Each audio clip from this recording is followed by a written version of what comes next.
good picture back. And not everybody's getting that. Huh? Not everybody's getting that. She's out there. Oh, okay. I was a good Toby, she told me I had to bring that seat up here. You're so sweet, thank you. Huh? I said, you're so sweet, thank you. All right. I've been told that twice. Good morning, everyone. If you'd please stand and join us for the Pledge of Allegiance.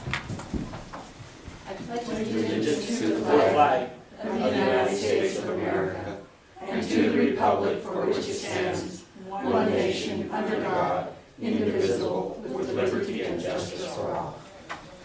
All right, thank you for coming. Today is April 28th. This is the Broadwater County Commissioners meeting. And as always, we will start with just a little bit of housekeeping.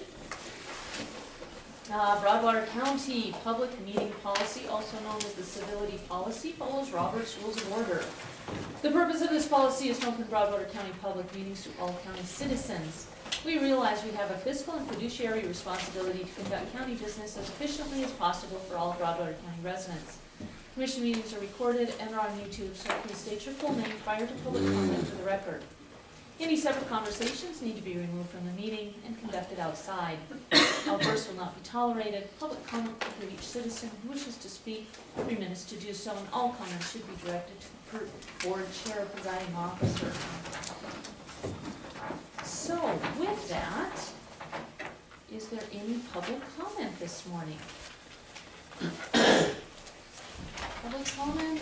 Madam Chairman, Cheryl Campbell. About 2 weeks ago, I asked for an update of the PILT report, one of the third pages. A year ago, when I requested this PILT information from your finance officer, Mrs. Wenzel, she turned to her computer, pulled it up, printed it, and within a couple minutes, I was out on my way. A reasonable person might think there's something here the county doesn't want the citizens to know. Thank you. All right, any other public comment? Any comment? All right. All right, and Cheryl, just to let you know, we do not have a finance officer anymore, and we don't have as of yet an accounting manager. That position closes today at 4 p.m. As soon as that is done, that will be one of the first orders of business. So, Montana Minute. Franklin, do you have a Montana Minute? No, Elaine, do you have anything good to say about our state? I have lots of good things to say about our state. You know, I was born and raised right here in Montana. And I've been visiting lots of other places, and this will always be home. Always. Can't say more than that. You know, that kind of sums it all up. Yeah. I will congratulate the Broadwater Community Foundation on a tremendous event on Friday. I think that was probably a record turnout. I don't know how many people were there, but it was I jam-packed. think about, Yeah? think about 200, and I think they took in around $11,000, which they'll probably net about 8. Half of that goes to the ambulance fund for the county, and half of it, or the hospital, I believe it is, and the other half goes to the Broward County Foundation. So $8,000. Not bad. Just happened to have that figure. Excellent, thank you. Yeah, the ambulance crew was at a meeting just recently and pretty excited about the fact that they were going to be splitting this with Broadwater Community Foundation. So the other thing is happy birthday to Montana. Thank you for that little bit of history. In May. In May, next month. Yeah. All right, any other Montana minutes that anyone would like to share? Any positive comments about our state or community? All right. We have a few minutes before we get into business. I have just a quick bill from the Broadwater Reporter for the Board of Health. I signed it because I was here in the courthouse if we could just initial. Thank you. And then we have minutes here from April 21 and April 23, and those were emailed out early last week. I'll make a motion that we approve the minutes of April 21st and 28th, Or 23rd? 23rd. Sorry, I was looking through the bifocal part. I have the 23rd, I got the 21st. And the 23rd. That would've been Wednesday. That third, it was April 21st, the third paragraph. I don't think it's correct. It should be changed as far as I'm concerned. And what should it be changed to? Well, and I said that was an illegal closed-door meeting. It was. And then Obert said that she reclused herself in part of the discussion. You remember, she said she wasn't gonna vote on that decision, but everything we was talking about there, we can't talk about salaries and stuff like that in a closed-door meeting. And it says that I'm exploring this for personal agenda. Well, if it's a personal agenda, I guess it is, maybe because my commitment all along has been to open communication, the people, taxpayers, all gonna know what's going on. If that's a personal agenda, I'll go with it. So what would you like changed there, Franklin? Well, pretty much what I was just talking about. Okay, without any solid suggestions, I don't see anything here personally that is inaccurate. Commissioner Slivka read a prepared statement describing the executive session of 4:14 as illegal. Commissioner Obert countered the session was appropriate under Montana law. She had recused herself for part of the discussion and of course for the vote, which isn't in here, and suggested Mr. Slivka was exploiting this for his personal agenda. You know, I would maybe suggest that we just add discussion for part of the suggestion and the vote. But I don't see any other suggestions. If you don't have anything concrete to add, Franklin. What I said was concrete. I said it last week, just repeating it again. It was an illegal meeting. Okay, do we have a motion? Oh, you made a motion. I'm gonna second the motion that we adopt the minutes as presented. All those in favor of the motion, please signify by saying aye. Aye. Aye. Opposed? No. All right, motion carries.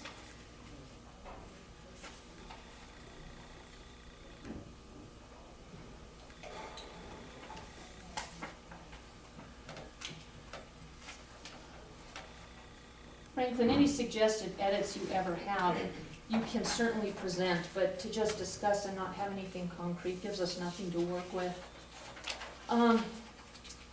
We have just a couple of minutes, and bring up something. We had a HR training this week in Butte. Doug and I drove over together, and Franklin was also there. Carla and Debbie did not attend. Do you have anything you want to say on that, Franklin? Yeah, there were some interesting topics took place during that meeting. Quite interesting. I talked to another commissioner from over Granite County. Granite County, Deer Lodge County, and Powell County don't have an HR person. Kind of interesting to find that out. Is that all you got from the 8.5 hours? Well, no, there was, like I said, there was a lot of interesting topics going on. I'm not talking about all them. Okay. I will say about Granite, Deer Lodge, and Powell, no, they don't have HR in-house, Franklin. They do contract HR. Granite contracts with Jim Nyes, Powell contracts with Jim Nyes, and I'm not sure who Deer Lodge contracts with. I've been in trainings with those commissioners for years, and yes, they do not have HR in-house. They contract, much like I have been suggesting we do. Onto the training, one of the things that came out multiple times was open meeting laws. And before I get into that training, I am going to present a memo. I don't know what else to do. Franklin is in over his head. He is absolutely lost, and I think he's just reaching out for anybody to throw him a buoy before he goes under.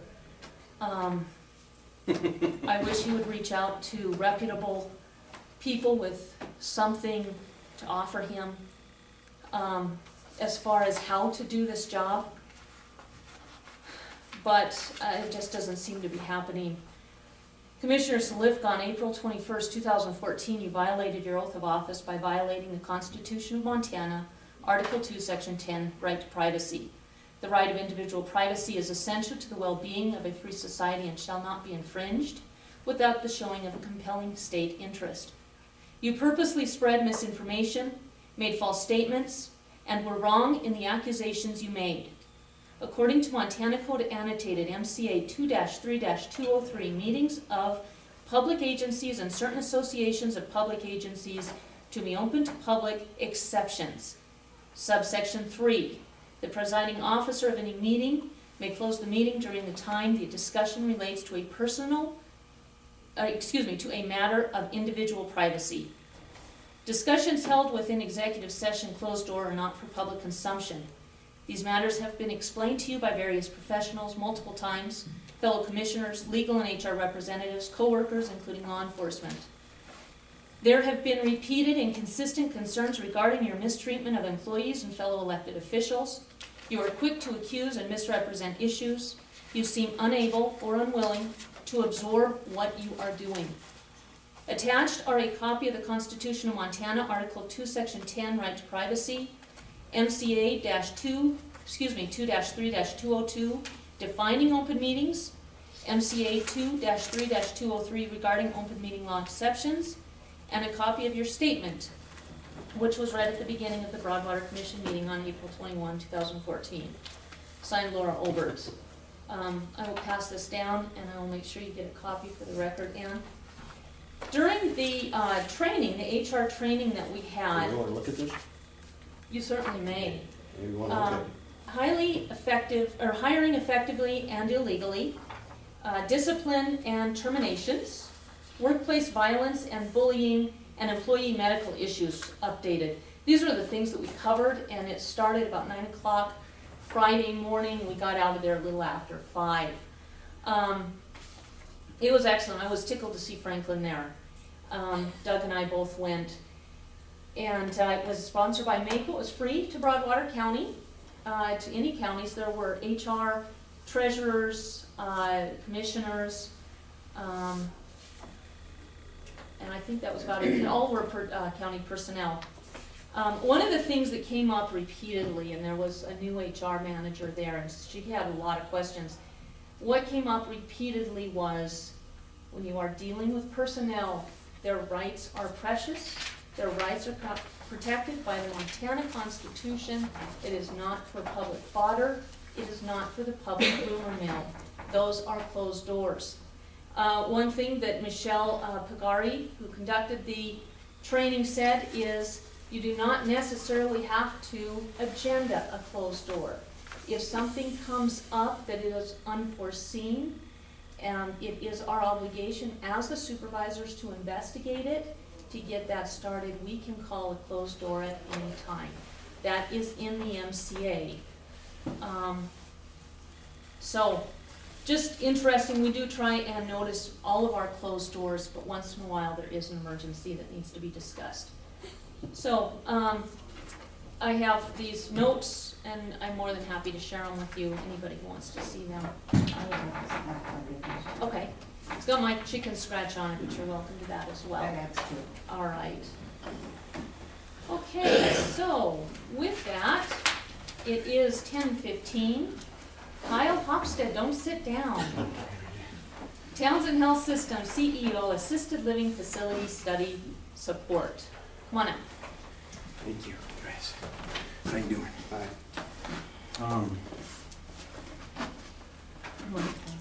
Morning. How's everybody?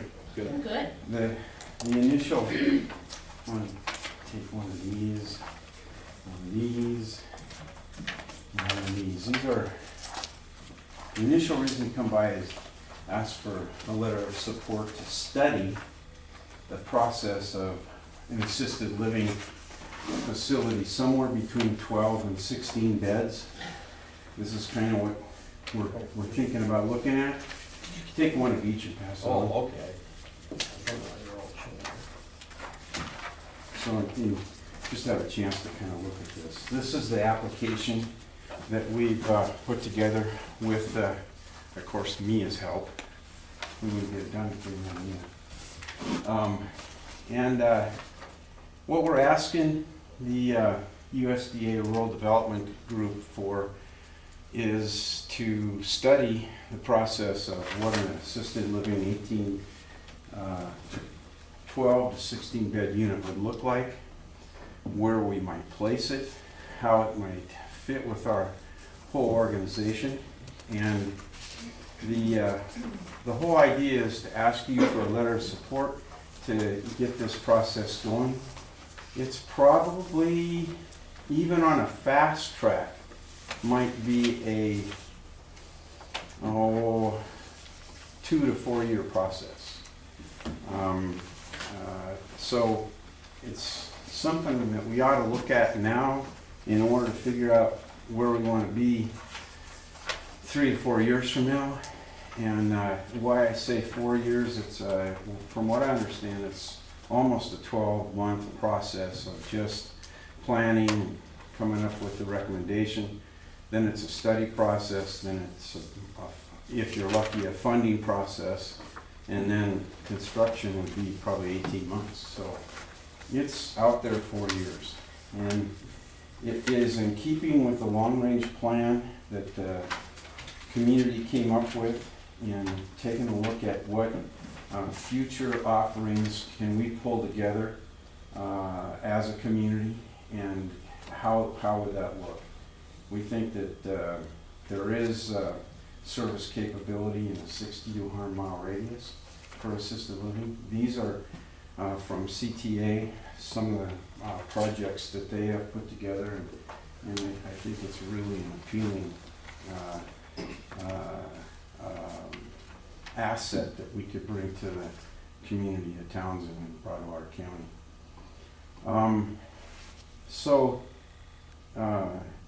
And maybe it would be worthwhile too to just kind of do a little reflection of where we've been and kind of where we are now. November 2012, we inherited, all of us, a incredible effort to revive the facility. We had about 25 employees on staff at that point. We had about 880,000 in current payables. Normally should be around 80. We had 1.1 to 1.2 million in receivables, which normally should be around 300 to 350,000. And today, actually, January, the end of January, we had a $3,000 net income without donations.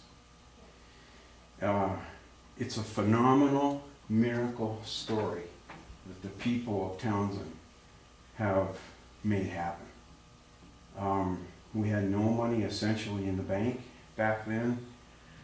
Today, through some Medicare adjusted payments, we're in a situation where I think we could almost survive with no monies for a 3-month period of time. So that's kind of where our personal checkbooks always want to be, and it's kind of where our business needs to be. Today, we have around 80,000 in payables, so we paid that $880,000 off. We're down to what we should be at, and we're running between 40 to 55 days in receivables when we're at 120, 130 days in receivables. So we've really fine-tuned our whole revenue cycle process. And because we've been gearing up for the nursing home eventual opening, and we've had patients up to 22, 23, 24 patients a day. We've dipped down once in a while to 14, 15. But today we have on a full-time basis about 70 employees, but full-time, part-time, we're almost at 100 employees versus 20, 25 when we first started. Think about that, and think about the payroll that generates, and we still were able to generate a net income for a month after just 12, 14 months. It's almost incredible. And people from around the state are really beginning to take notice of what you have done here in Townsend. in Broadwater County.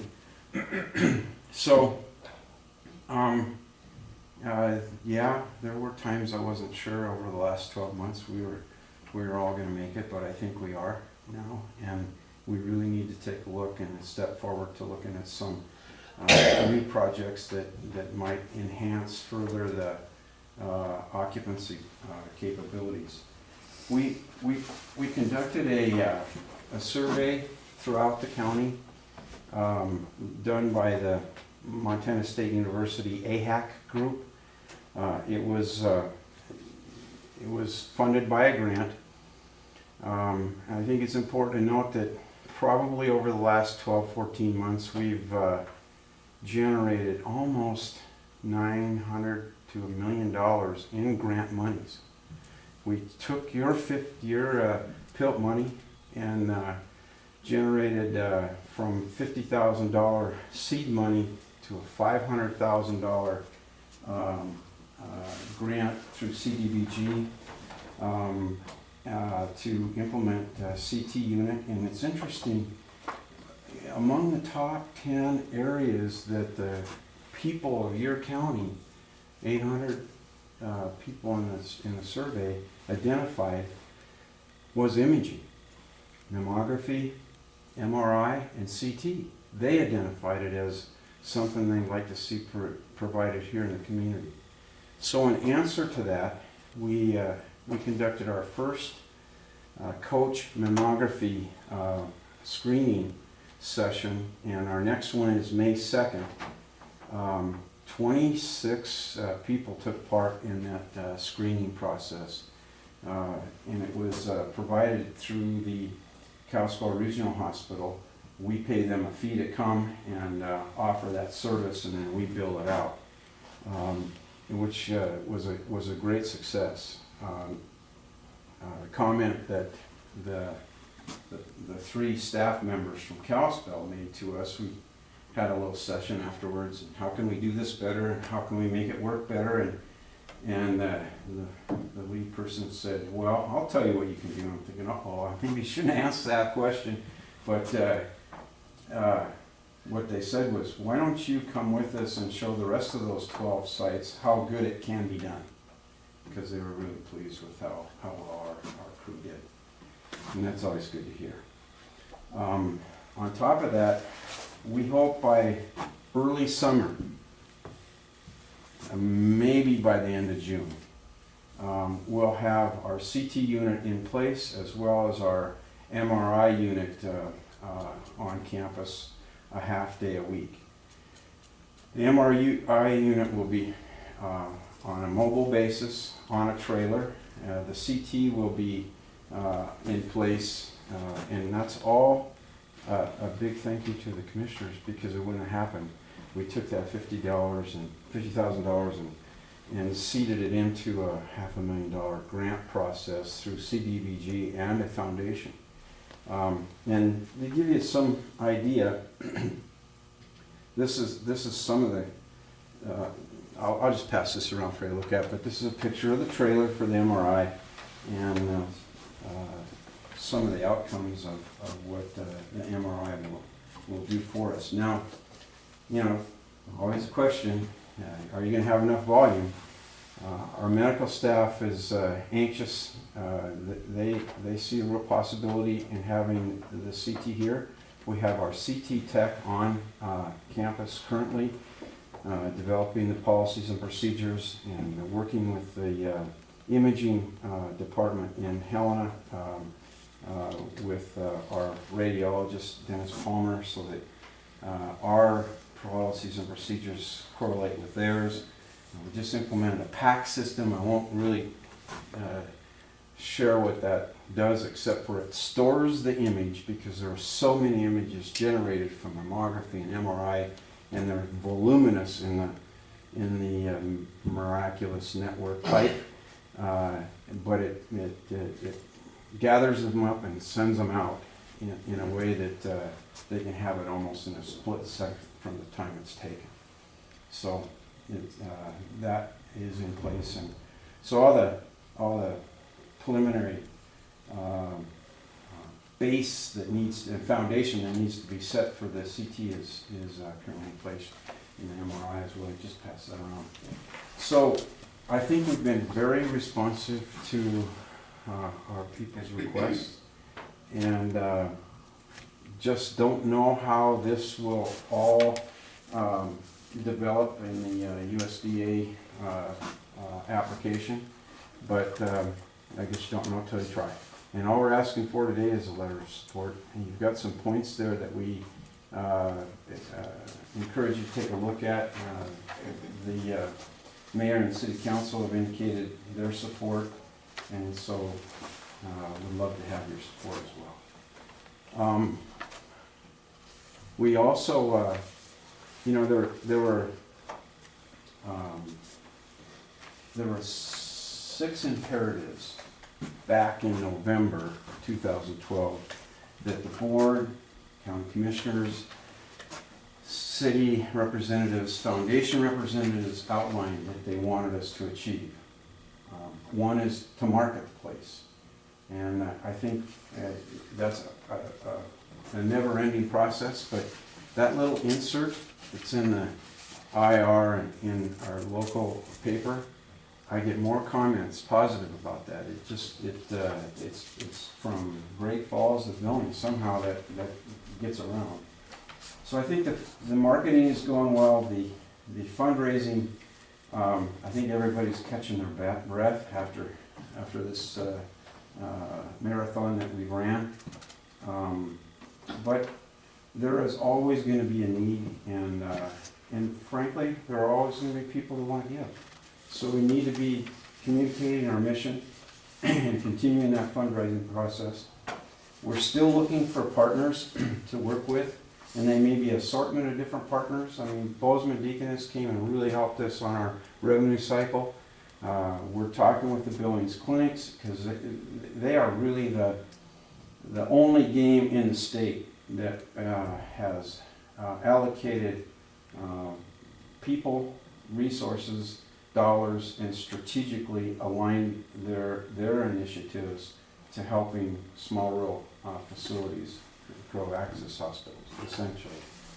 And so we're in talks with them to find out, what they can help us with in the future. Recruitment is ongoing. We landed 2 excellent staff people last week.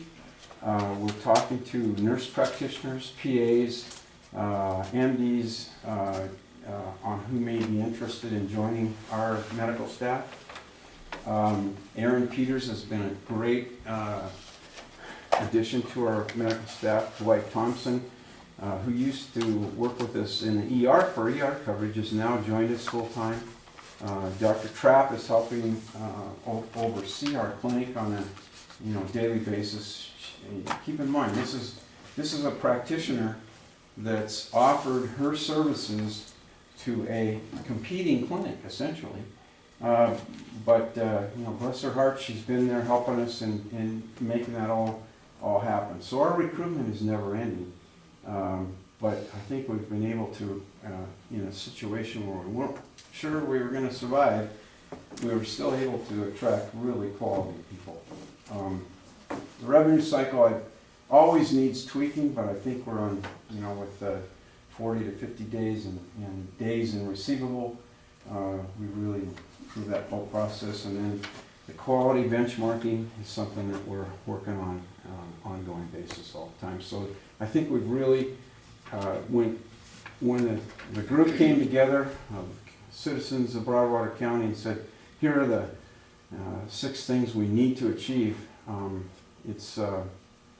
they've kept our feet to the fire, and compliments to our board of trustees in the sense that they meet twice a month, and they've been wanting to know what's going on, how it's going on, and have provided us a great support. So that's a lot said for a letter of support, but I think the outcome has been incredible. Think about this. A 20 to 25 full-time equivalency, nearing 70 full-time equivalents. that are all people who come and either are paying rent or paying taxes in Broadwater County and loving it here. We're really, really fortunate. It's a great asset to the community, not just in the healthcare delivery that we offer, but also the economic base that it helps provide for our whole town and county and the surrounding area. So I don't know how this study is gonna turn out. We wanna make sure that we've got the proper market capability and market availability to make this new concept of assisted living go. We're not committing to anything at this point in time but to study it. So with that, I hope you can see your way to give us that letter of support, and hope you've been pleasantly surprised at the hard work that Board of Trustees has put in to make all this happen. That is your questions. I did hear some of this presentation at lunch last week, and that was on the agenda. And I do have a support letter. Okay. If you guys have any edits, did email that out, I forget which day. But I'm more than happy to make those changes, and then perhaps we could even vote on signing the letter either as is or with changes, and get that to these guys soon. Madam Chair, Yes. I just have one comment. I mean, my mother was originally from Townsend, and she ended up being in an assisted living in Helena. And as her health declined, then she ended up over here. That assisted living kept her so she could live alone, so to speak, and it was a plus. It really was. And then eventually she needed more care, but I'm all for them. Great. Any other comments from the board? No, I think letter of support's fine with me. All right. Is that a motion? Or did I misunderstand? What did you say? It's fine. Oh, okay, the letter. Also, Okay.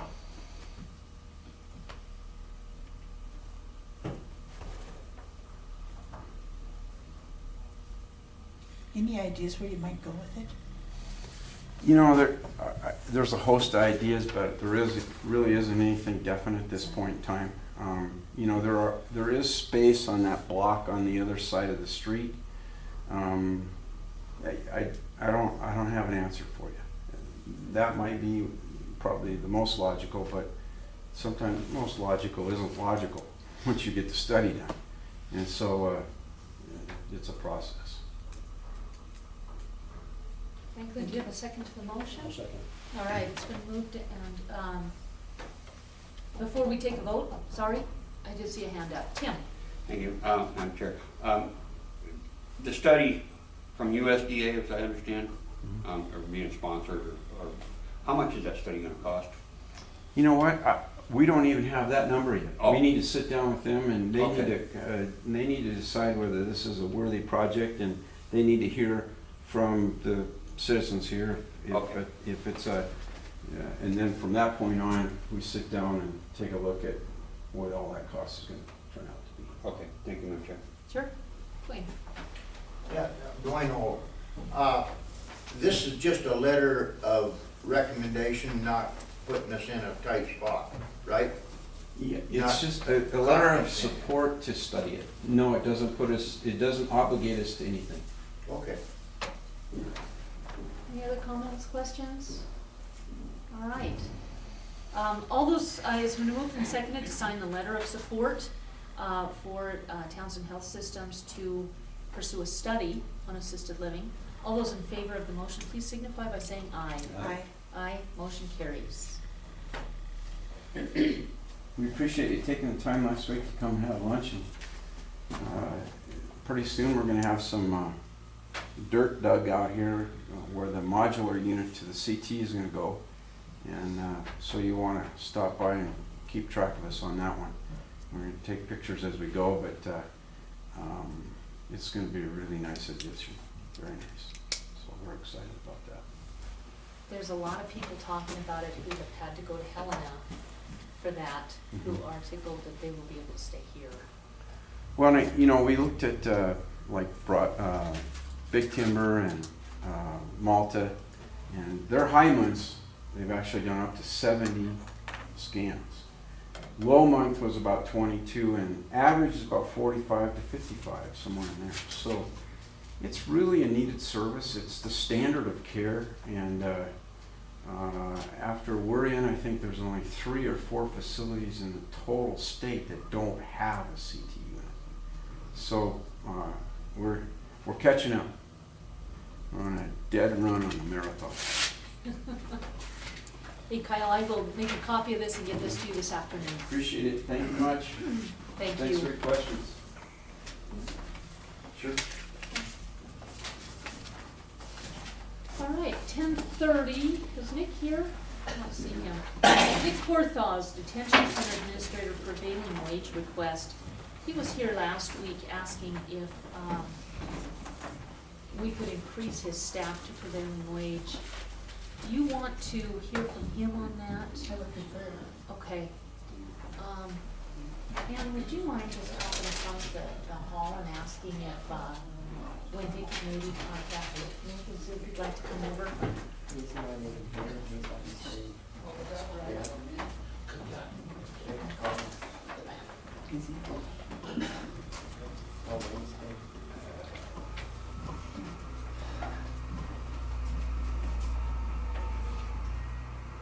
I did bring, my union contract, and one thing Nick was saying is that, the contract does allow for increases for prevailing wage,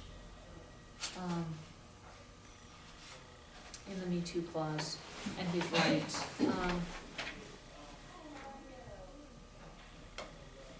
The Me Too clause, this provision does not obligate the county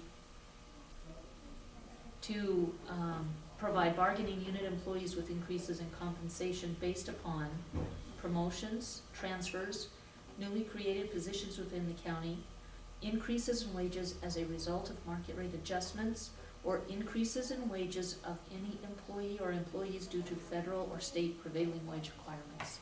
So he is right about that, which he knew.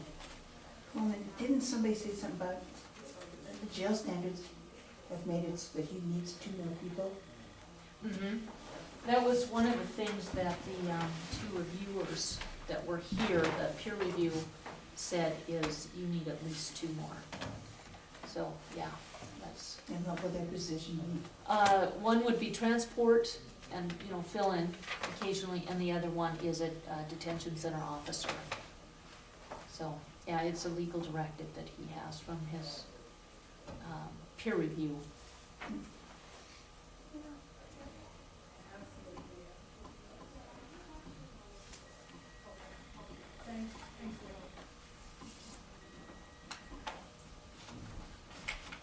Nick's going to tell me first. Oh, he is, okay.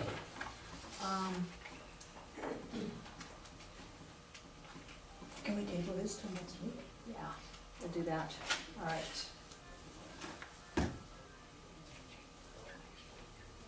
All right, so 11 o'clock is our next appointment. How about we do some mail then?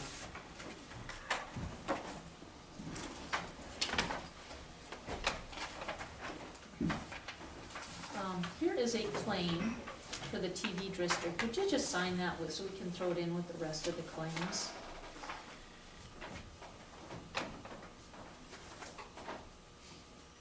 I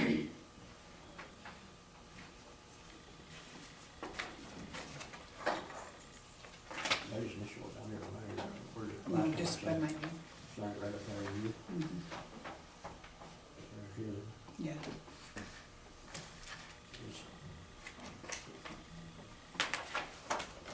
Thank you.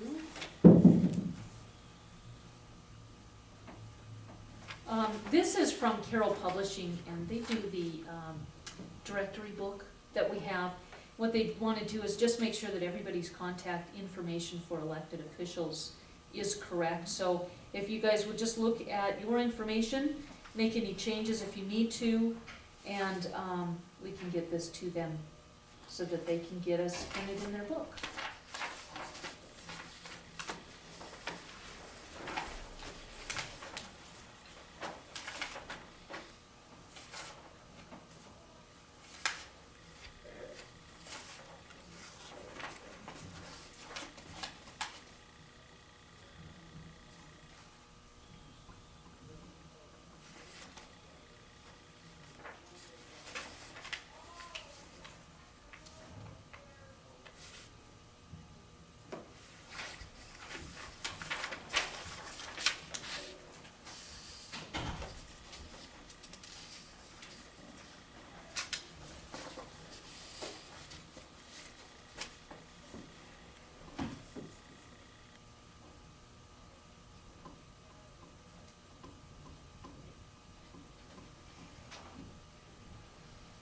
That shows the wrong phone number for me here. Cross it out and put in your correct one. That's what I'm doing, yeah.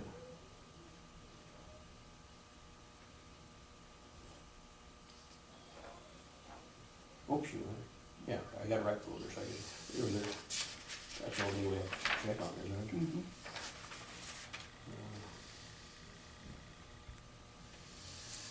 And it's nonpartisan. We'll get to that one.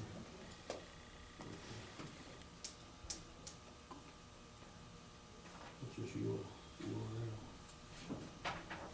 Our website. Oh, okay. Okay, I guess that's it. then. Do I have this initial here? Do that, I guess.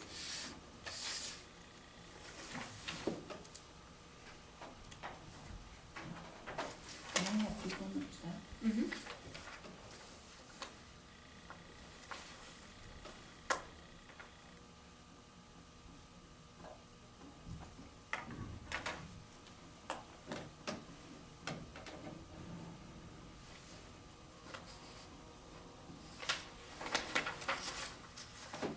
Thank you.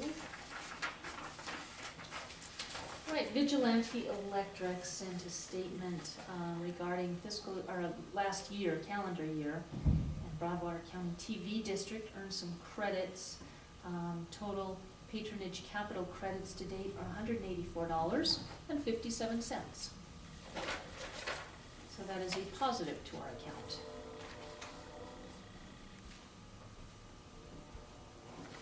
But you can never use them on a bill. No.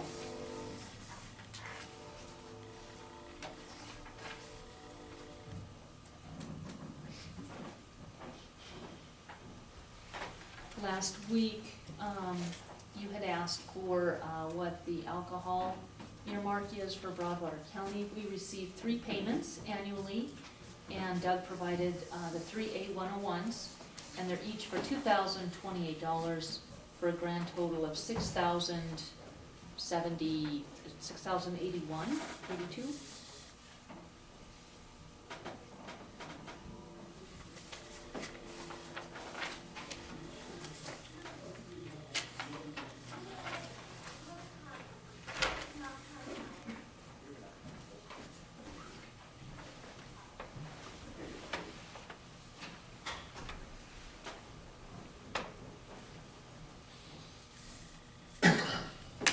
I wonder, do they get money also from, in the grocery store, like sales of wine and beer? Don't know. Makes sense that they would since it's alcohol sales, but I don't know how that works. Like a major?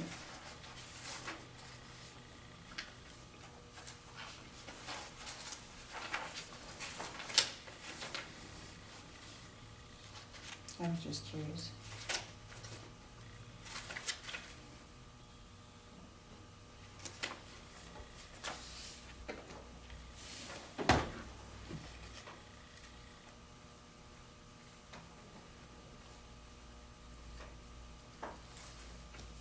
We have a letter from the Fair Board. They have a website now, and we'll be booking the 4-H building on the website rather than having people call into the extension office. So, I won't read the letter, but that's what this is, and then the minutes reflect that they've decided to go this route.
just, Madam Chair, just have to say, kudos to the Fair Board.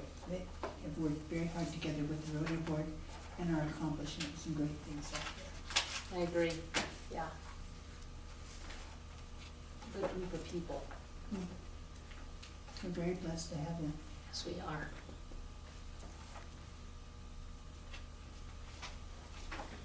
Okay.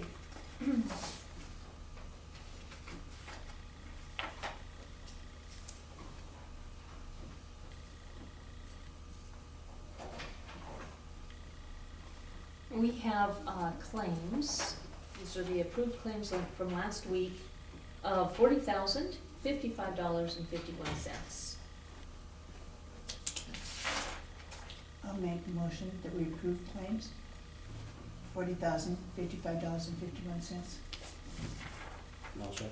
It's been moved and seconded to pay the approved claims in the amount of $40,055.51. All those in favor of the motion, please signify by saying aye. Aye. Motion carries. I didn't hear you, Franklin, but I'm gonna assume you did. I did.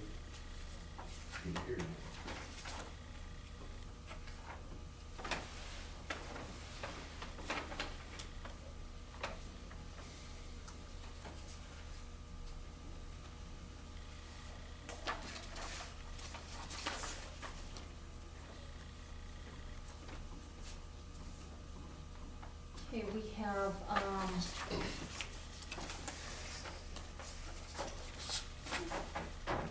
we have a couple of claims here, thank you. First one is, a request from Pilt for, the coroner budget, and this is for, we discussed it last week, tow bill for a record tow burnt vehicle on coroner call-up Holloway Gulch, which required 2 semi-wreckers and 47 days of storage on vehicle for storage, for investigation. The sum is $4,305. I'll make a motion to pay out of Pilt to the coroner's budget, $4,305. I'll second it. It's been moved and seconded to pay from Pilt to the coroner's budget, the sum of $4,305. All those in favor of the motion signify by saying aye. Aye. Aye. Aye, motion carries.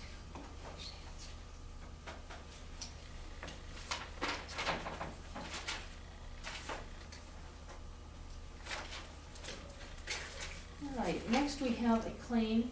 This is from the sheriff individually. This is a claim for attorney fee for sheriff on reserve fraud and wages. The total is $1,633.20. And this is for, looks like Brenda to retain the services of Casting, Kaufman, and Merson.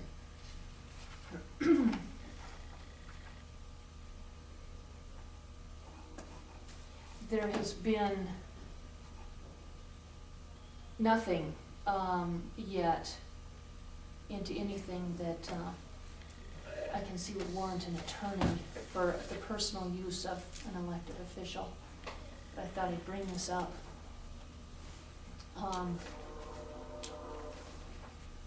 As it's beyond her budget.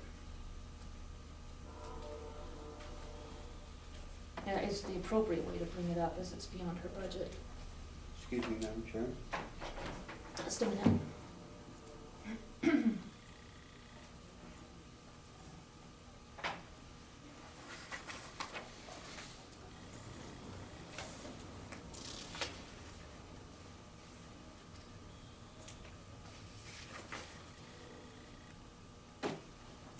Is it appropriate to do it now, or? I won't vote for it. I'm sure this first bunch is due, so I assume there'll be more then. I think I'd like to talk to Brenda Okay, before I sign. okay. I guess it's making everybody pay it now or pay it later, but Yeah, I'm sure they're gonna want to. Are you making a motion? Okay, I'll put in a motion and pay the attorney fees for the sheriff that she had to hire. I'm not seconding it, I wanna talk to Brenda first, sorry. Okay, I won't second it either. Motion dies without a second. Yes, Tim? Madam Chair, the audit was going to take place, has that been completed? No, it has not. Okay. Is it in process? Okay. All right, next we have the Community Transportation Enhancement Program, CTAP. And this is regarding our CTAP funds, which are scheduled to expire in August. We have a couple people working on this, and I would imagine we'll be having some people come to us very soon to talk to us about options. We talked about this about maybe a year ago and discussed working with the city.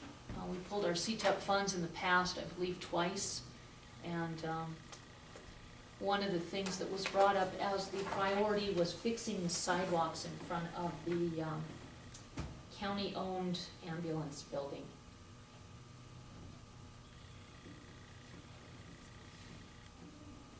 That is a very good idea. I'm afraid somebody's gonna fall and get hurt. Yeah, it's pretty nasty. And I see there's in excess of 60,000 in this account, so.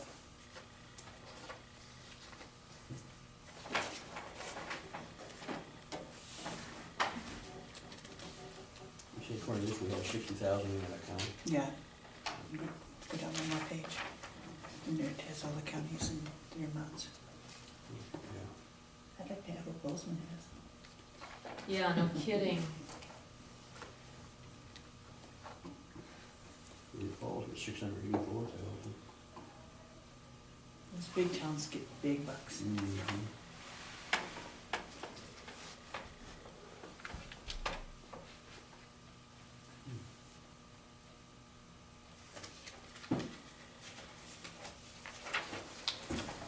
So what do we have to do on this? Nothing yet.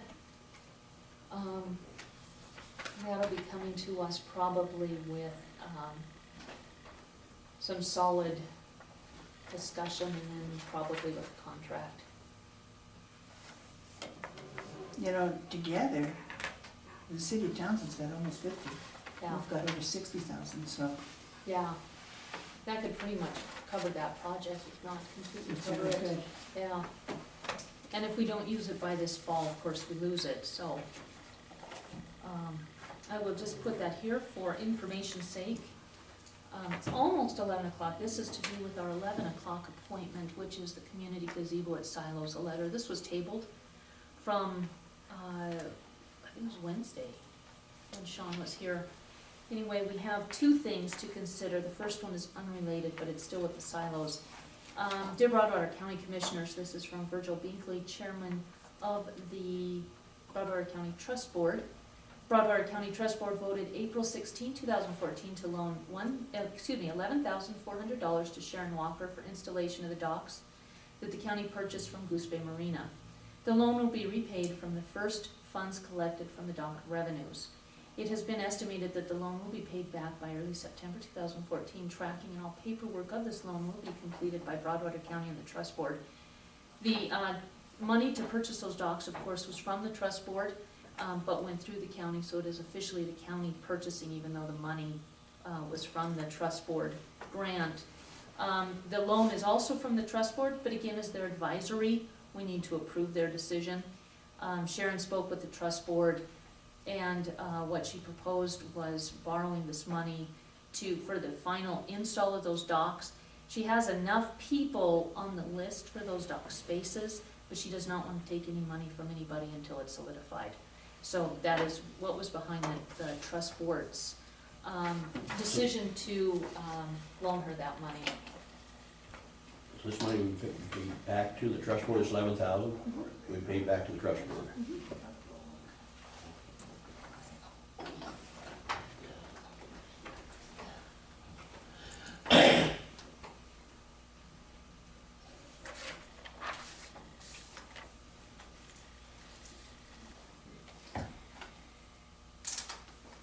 I've been in Elm last week and on the way home for doctor's appointments.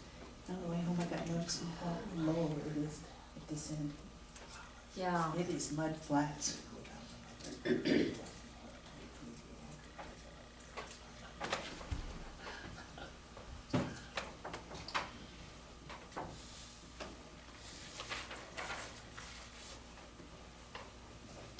So if you guys were so inclined, I would entertain a motion to support the proposal presented to us by the trust board. So moved. I'll second. It's been moved and seconded to support the loan program to Sharon Walker for the installation of the docks at Broadwater Bay. All those in favor signify by saying aye. Aye. Aye, motion carries. We'll get a contract and get this done, and I'll just sign here so we know that it was approved. You know, 46 years ago this month, Congressman Olson was here regarding the dust because the lake being so low. Really? Interesting. Bill Kearns would be here to remember how bad it was, and Bob Bradley and John. What year was that? Oh. 46 years ago. 46 today, or 46? 46 years In the ago on the month of- 14th. Oh, okay. No, 16th, I'm sorry, I'll get it right yet. Wow. And they had a big county meeting here in the courtroom. Really? And they Hopefully we used don't. to put all have that snow any- fence out there to catch all the blowing sand, remember that? But it certainly didn't work. No. Right. Did Reller get paid for his docks yet? I don't believe so yet, no. He has signed the contract, so I don't know as far as if he's Contract, been or paid. just a bill of sale? It was a contract that we discussed maybe 2 weeks ago. Well, I have it with me if you want to Contract see to it. buy it. Mhm. Yeah. Yeah. We have another letter from the trust board, and this is pertaining to our 11 o'clock agenda. The Broadwater County Trust Board is pleased to announce that it voted April 16, 2014 to approve funding $25,000 for a community picnic gazebo at the Silos Recreation Area. This proposal is attached to the letter. The Trust Board realizes the plan is not completed, however, once the plan has final approval, the Trust Board will financially support this community area.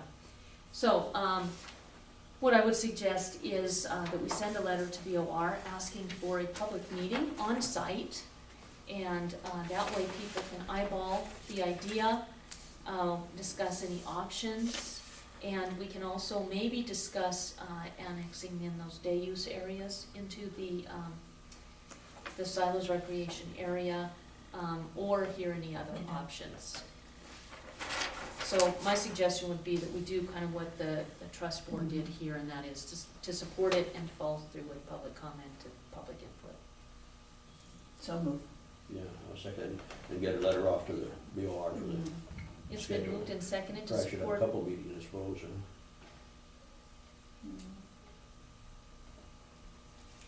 At least one for sure. It's been moved and seconded to support the trust board's suggestion to support the community picnic gazebo at Silos Recreation Area before approving the specifics to have a public comment with BOR. All those in favor of the motion, please signify by saying aye. Aye. Aye, motion carries.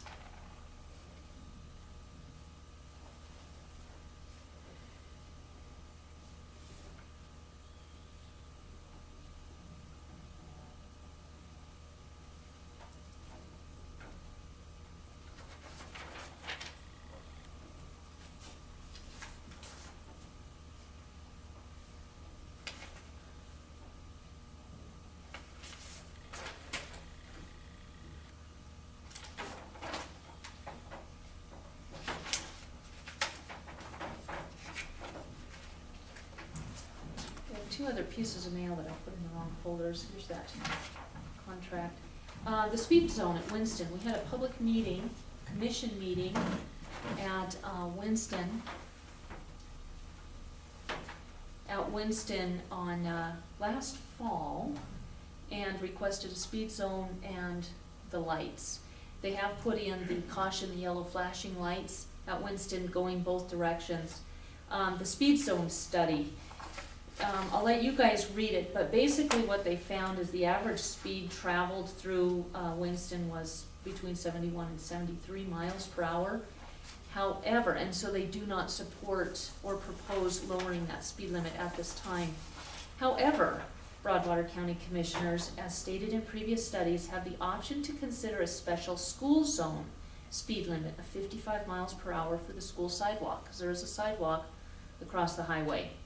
In order to invoke a special school zone speed limit, county officials would need to pass a resolution and submit a copy of that resolution to our office. During school crossing periods, the speed limit would be reduced to 55 for approximately 400 feet on either side of the crosswalk. Throughout the remainder of the day and during non-school days, the statutory 70-mile-per-hour speed limit would remain in operation. It is our recommendation to perpetuate the previous school zone traffic control configuration with bouncing ball flashing beacons mounted with the advanced school warning assembly. Those beacons would be programmed to operate during these school pickup and drop-off periods when students may use the crosswalk. The necessary replacement equipment is now available and pending installation as weather and ground conditions permit. This was verified at the time of installation, and of course those have been put in. So, what do you guys think? A resolution, of course, would require a public meeting. I would suggest that we either have two, one in Winston, and one here, or just one here. But I think if that's the way we want to go, certainly a public hearing to hear that kind of input is important. Or not. Is it a problem?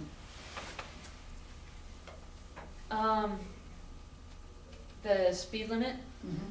what we heard from the citizens in Winston is yes, it is. They were adamant. I think it was probably 95, Nicole of course took minutes that day, but it was, I would say 95% of the people there spoke in support of lowering the speed limit, spoke about the accidents they've had there, and spoke about the safety issue with the school bus stopping and kids crossing a major US highway where people are traveling 70 miles per hour. And that's what I heard. Of course, the other side is that would be inconvenient for citizens who don't live in Winston. And that's why I think at least one public hearing here in Townsend, which is central, would be important to hear all sides of this issue. But I do think that we have to look at the safety of our kids. I do too. I think we need the two hearings though. Okay. I think we need one at Winston and then one here in Townsend. We all know that Townsend's a bedroom community for Helena. And a lot of people live here but work in there. And so they would be affected. And I would like for them to hear Okay. their thoughts. Okay. And I think that would be lowered during school pickup and drop-off times, if I read correctly. That's my understanding. That's what it sounds Okay. like, but So it wouldn't be all day. that's a bad deal. I think there should be a lower limit all the time, where they have this, well, if they put some good signing, maybe it'd be okay, but people going through all the time, all of a sudden, bang, here's a, we got this. They do have those lights up already. Well, They're yeah, they flashing. had those there for, quite a while. That's the one you're talking about, you're right there at the edge of Winston. Mhm. Yeah, didn't they put that in about 4 or 5 years ago, I think, for that crossing there? I think it's a different one now. Oh, do Well, they? there's new lights. Is there I a new think light so. there now? Oh, Yep. It looked to me like it was. But, I'm in favor of reducing limit in all these small town areas, but the state's gonna do what they want. Yeah. Okay, I will go ahead and contact the Big Bowl and see if they'll host a meeting for us again, and then with the idea that maybe 2 weeks later we have it here, Mhm. start the advertising and the resolution process. All right. Next we have, this was a study or a questionnaire sent out, months ago, maybe 9 months, give or take.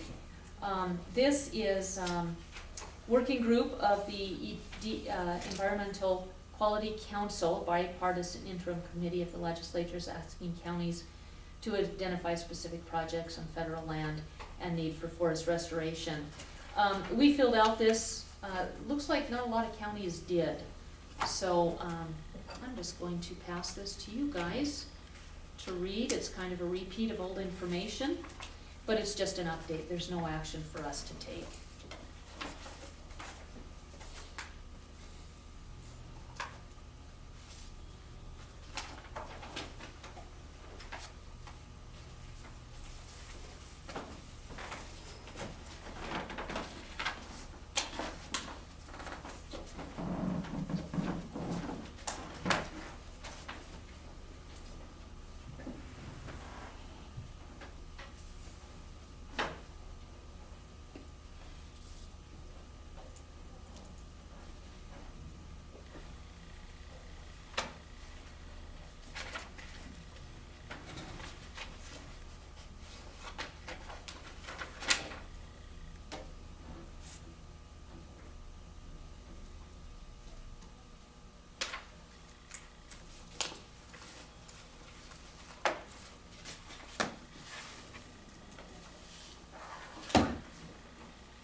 Those new lights haven't been in very long, have they?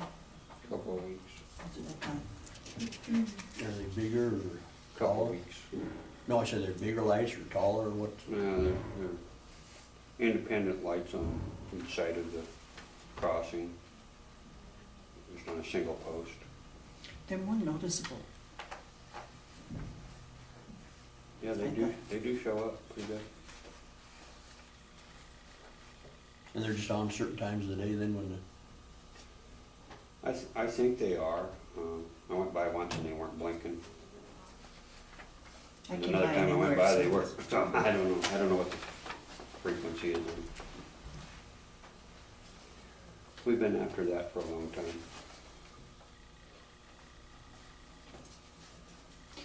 Especially with the bus unloading right there at Well, Winston Store. and I'm kind of surprised that the highway department didn't determine that it's warranted to both time lower that with the increased population in Winston and the increased traffic. Because that was the holdup for years, was we didn't have enough traffic, but we got more traffic than the interstate. And it just doesn't make any sense that they keep bucking the.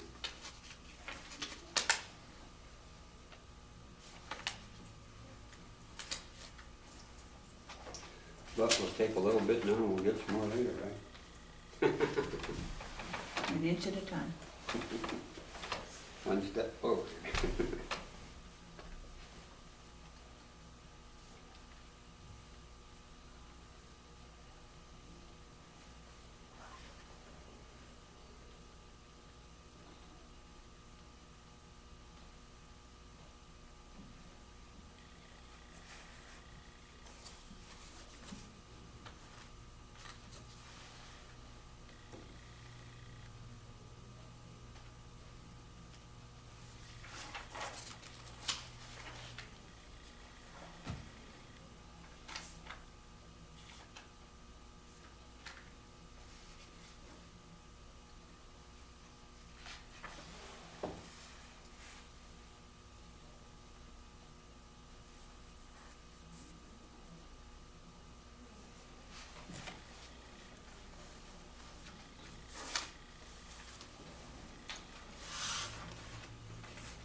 Thank you. All right, next on the agenda, we have 11:15, Community Development Replacing Land Use Planner. Now, we met with Nicole Brown last Wednesday on this, and won't make a decision until we actually put it on the agenda more specifically. But did you have anything to add for this today? No, ma'am, I think I've given you all the information that I have Okay, together, so. all right. Did anybody want to discuss anything further on this at this point? I don't think so. Okay. We will add that and just change the language then, so we can address it a little bit more directly. All right. We're a little bit ahead of schedule. One of the things added, there's a couple of things under 11:45, and that's because these are really short subjects. The adjusting journal entry, March 2014, that was actually tabled because we forgot to make a vote, or complete the vote on a Monday, and it was picked up at the following. I put it on the agenda just to make sure that we are in compliance. So if we could get a motion, a re-motion of what was already stated. I'll make a motion to adjust, approve the adjusting journal entries. I'll say. It's been moved and seconded to approve the adjusting journal entries for March 2014. All those in favor of the motion signify by saying aye. Aye. Aye, motion carries. All right. And we will also move forward, if it's okay with the board, with Commissioner Community Update. Franklin, what did you do this week? I attended the LEPC meeting, then we had that salary commission meeting, and then the day over Butte Friday on that Mako sponsored kind of a refresher course, I guess you might say, or topics of interest on HR. Okay, and we talked about the HR training earlier. Elaine, did you have Rocky this week? I did not. Okay. Um, Okay, But I did attend the 2 commission meetings last week and also the salary commission meeting. and, I did the same, nothing unique. County Compensation Board was about 2 hours, we didn't get out until 4. OEPC and the HR training, and of course the Wednesday meeting. So, that's that.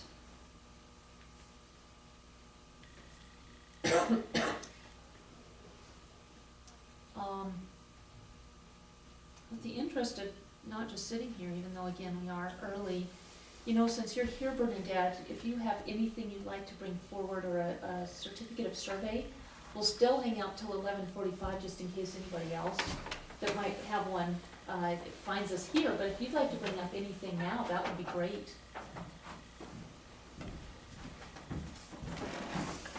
I do not have a COS today, but I had some information regarding certificate of surveys and subdivisions that I wanted to bring in, just for your information.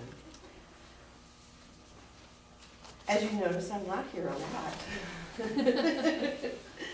I did, and I met with the planning board last week also on this. I pulled up, we do a lot of surveying in other counties besides Broadwater. And so I pulled up the review fees, because we have a lot of people that come in regards to a subdivision. And once they go through the fees, they say never mind.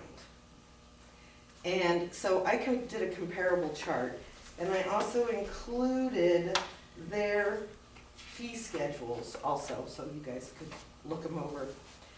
A 2-lot minor is, if you want to create 1 lot, you end up with 2, unless you have greater than 160 left over. So a 2-lot minor is usually the smallest someone will do. And we are 2 or 3 times higher than any surrounding county in subdivision fees alone. That's not surveying fees, not the sanitation, nothing like that.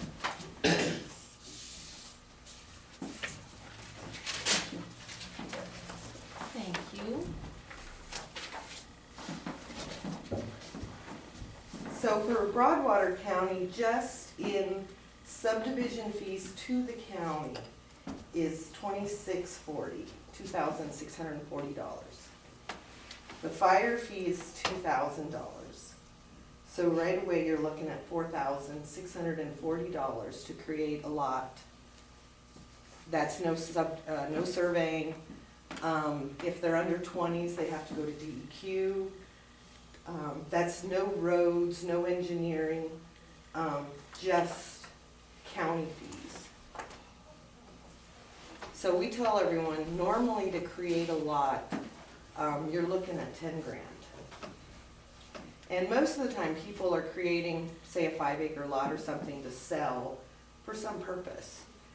But when they start looking at these fees, especially in the economy today and the way land moves, when you've got, you know, $10,000 put into it before you can even put a for sale sign on it, it's not really worth the time and effort.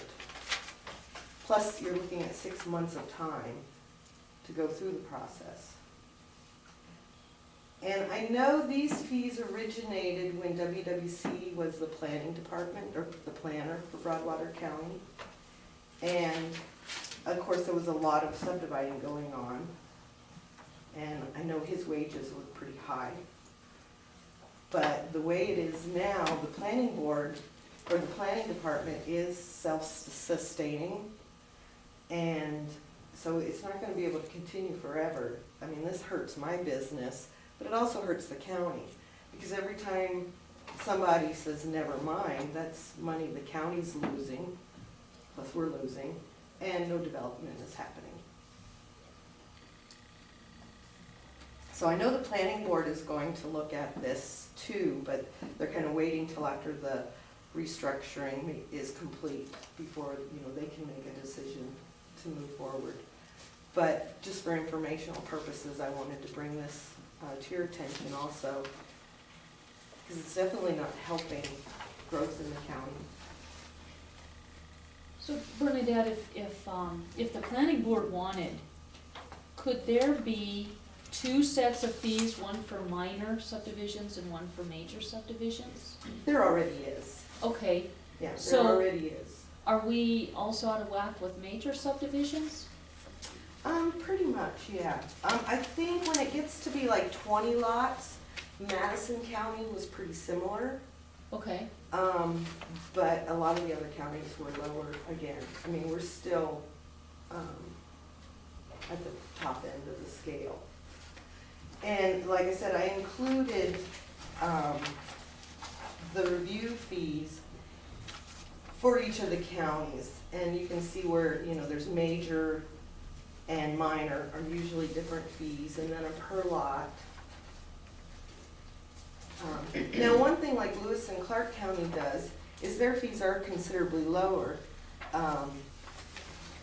almost a third of ours, but if they want an extension on their subdivision application, as, you know, people have come in here and asked for extensions on their preliminary approval, there's a fee for that, which makes sense to me because it's taking up the planner's time and your time, you know, for them to go through and ask for that. So, you know, there are some more individual fees that go along. If they want a variance, there's a variance fee, different things like that, which I talked to the planning board, that might be an option too. When something is demanding of more time, then there would be a fee attached to that.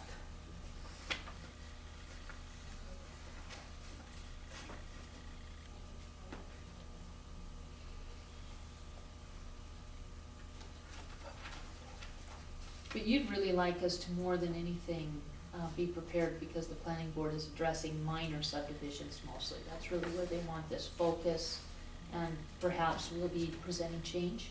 I think there'll be maybe even both major and minor, maybe all the Okay. subdivision fees, I don't know. They didn't, you know, I presented this to them more as an informational thing also last week.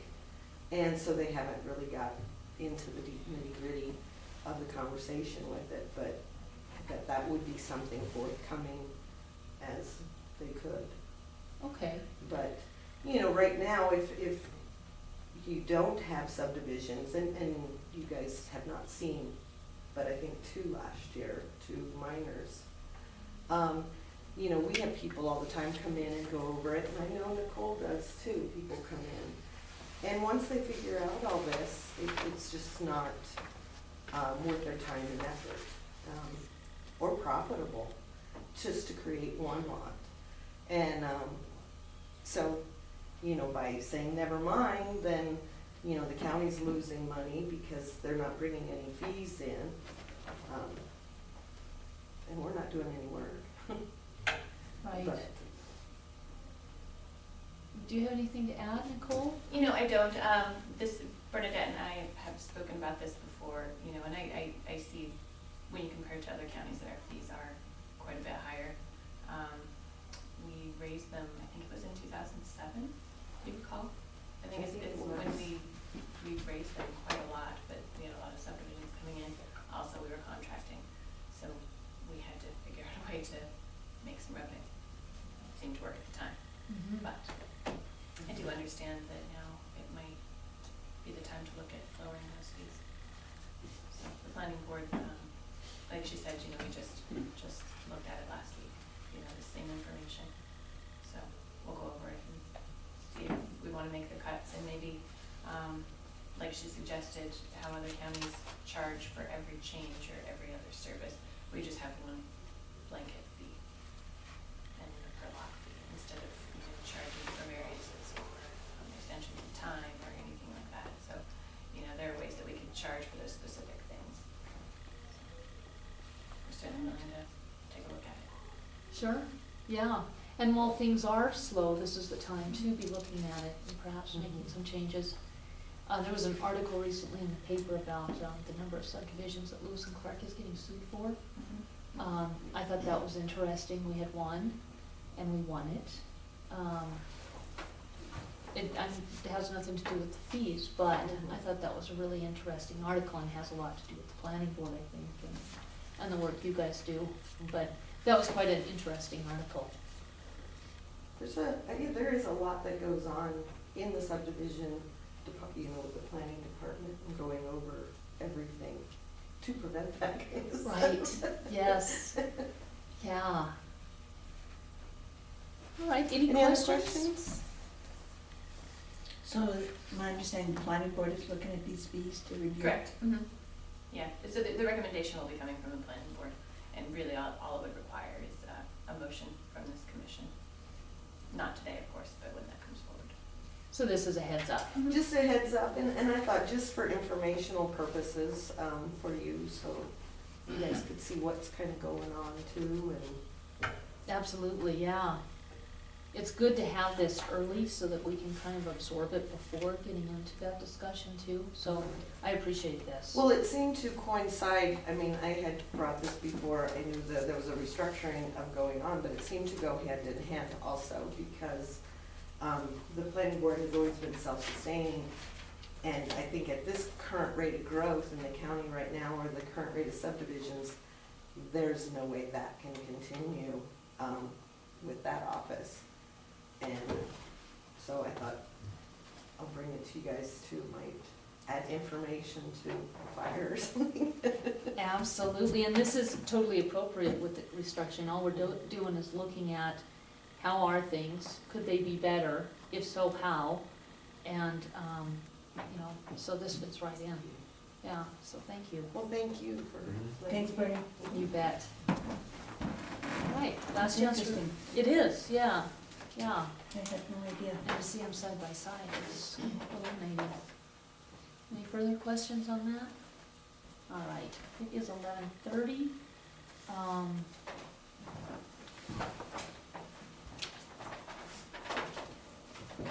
All right, we'll be just a minute, 1 minute early. The 11:30 is county office restructuring and HR needs. This was on the agenda prior to last Monday, so prior to our Wednesday meeting. But before we start in on this, I just did want to bring up a couple of things.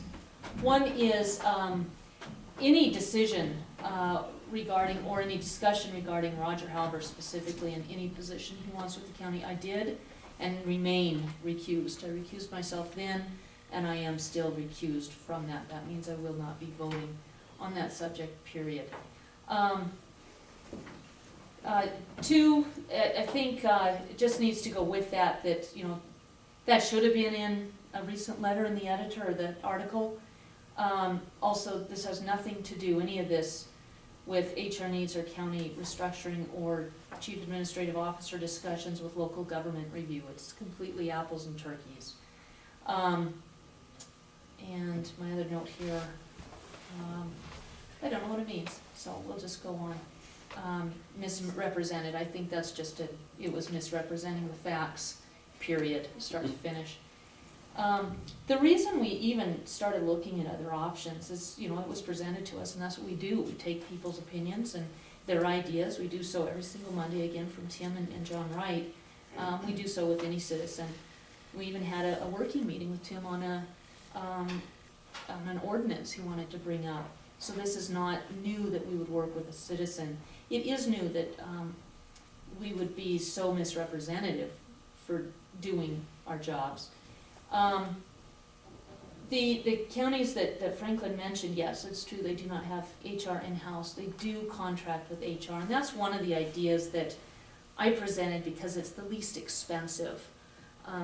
Jim Nice had suggested $14,400 for contracting services. It's, in my opinion, a very good way to go that could keep us out of harm's way as far as retaliation from employees. He did come here, presented what his contract would be, and was rebuffed harshly. And that's why he, in my opinion, had decided not to work with us. But that is the only reason we're considering any other options, is because we have a need. And the least expensive need was rebuffed. So we had to look at other needs.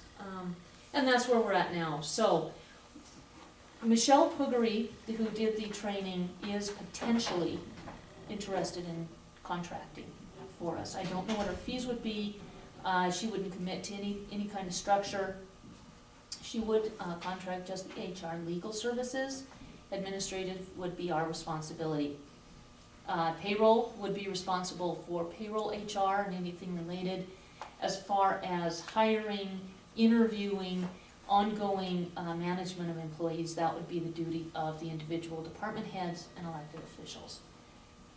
So I'm just gonna throw it right out on the table. I would be interested in following through and requesting a telephone conference with Michelle if you two are receptive to that. If there's any other ideas, I think now is probably the time to put those out on the table as well. Were there other people that the names came up at the conference?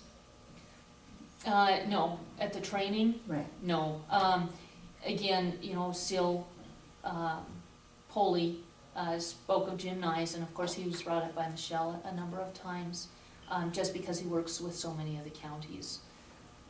But no other names were brought up, even in just offhanded discussion. The Call Mike policy was discussed, Call Jack policy was discussed, but that's it. I don't think it hurts to check into things. That doesn't mean that's what we're doing. Oh, exactly, yeah. It means we're searching for answers. And it's conceivable that as of next week, we will have no HR, no contract, which means that we are hanging out there. So if I follow up with a conference call with Michelle, is that okay with both the members of the board? I'm Fine with not me. All right. Any other input on that particular subject?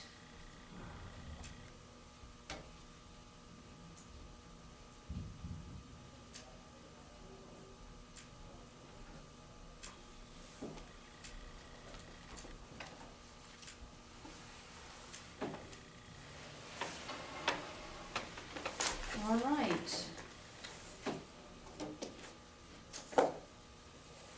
And Franklin, you were going to do some research for other HR managers as well, or HR professionals. What'd you find? Well, that's when I went to Macon, and they were gone that week, and so I didn't do the work, because we had this other meeting coming up, so. Okay, so we'll just follow through with Michelle and see what happens with that then. All right, we do have 11:45 on the agenda for COS, so we'll hang out for 10 minutes. Anything else for the good of the order? Okay.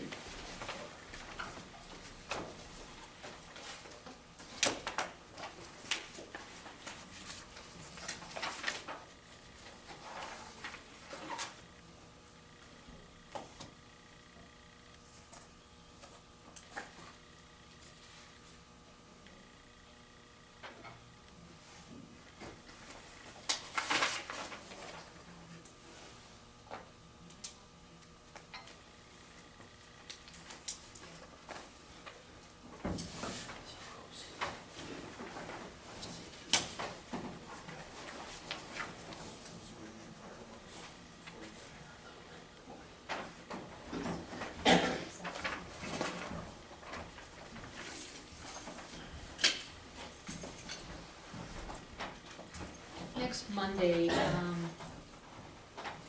well, I guess, what day would you guys like to meet to discuss the applications for the accounting manager?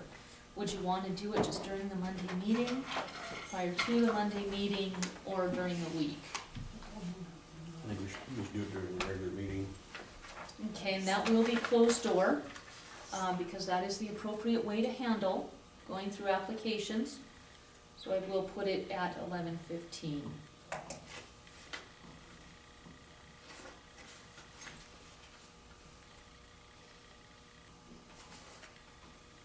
And that is keeping with protecting the constitutional rights of anyone who chooses to apply. Madam Chair, Yes. I just got a quick question. With the planning department change that is in the restructuring process, in the new title, in any way does that create what might be perceived as a new position rather than just a restructuring of an existing? I looked at the documents that combined all of the duties that Nicole was doing. I just was wondering if perhaps No, the only reason that we're even noticing and advertising that position as well as the accounting manager is so that we are doubly protected from getting into any kind of soup with the Me Too clause with the union. In the past, we promoted individuals within their departments to needed positions. There was a new job description, there was a new title, and the union was still able to win the grievance and get an additional $1 per hour raise to match that promotion. So all this is actually following beyond what is necessary, the Me Too clause to protect the county from that eventuality again. And again, I understand that part of the union issue, and I just was Okay. curious as far as creating a new, possibly have the perception of a new position, which would require that to open up to. There's always gonna be perception, especially with what we've been seeing Right. lately and misinformation out there in mass. I'm sure that there's people thinking we're creating a new job, we are not. And I will ask that that be on the record, we are not creating a new position. Thank you, that's what I was We looking are for. changing the job description and the title of the position, but following an extensive process to be sure that we get everything right. Thank you for that transparency. You bet. I have a question for Ann, and I don't know if she can answer this. In the paper yesterday, I see that they have said that Mr. Van Dyke's name has to come off the ballot. And they have notified the Secretary of State's office